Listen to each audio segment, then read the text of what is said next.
I get a common question because of the concern about kid playing a sport.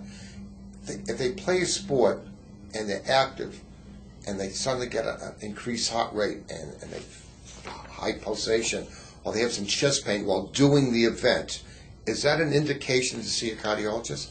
Yes. Anytime a patient has symptoms, particularly with physical activity, that is a reason to further investigate. Yet we have another gamut. Kids complain about chest pain, not doing any activity, and most of the time that turns out to be more like a muscle skeletal type of thing and not related to cardiac. Is that true? Chest pain in children is extremely common, and the vast majority of chest pain in children is not cardiac related.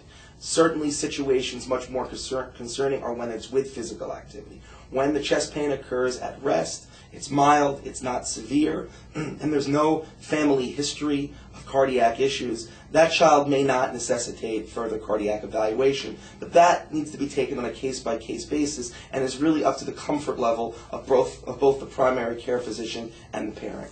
Because most of these cases, sudden cardiac arrest, there may not be anything in the background. It just came out of nowhere, and that's a great concern. So knowing that, wouldn't it be wise to have an automatic defibrillators at sporting events and gyms and areas where kids could probably have a trigger mechanism of a sport creating this particular situation? Because it seems less than 20% of the kids ever get CPR. They have an arrest in a public venue. Wouldn't it be a wise thing to start pushing for things like that? I think so, because even with the screening at the American Academy of Pediatrics, as you stated, many children have no family history and have no symptoms, and unfortunately the first presenting sign is a sudden cardiac arrest.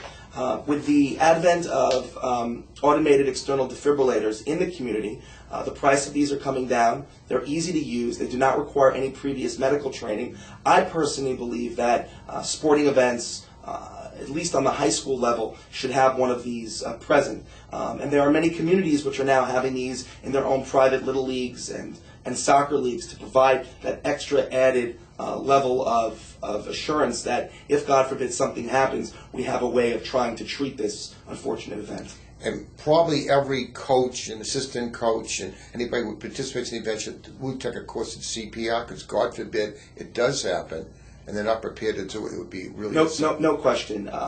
Athletic trainers, coaches, particularly working with middle school and high school children, should certainly be trained in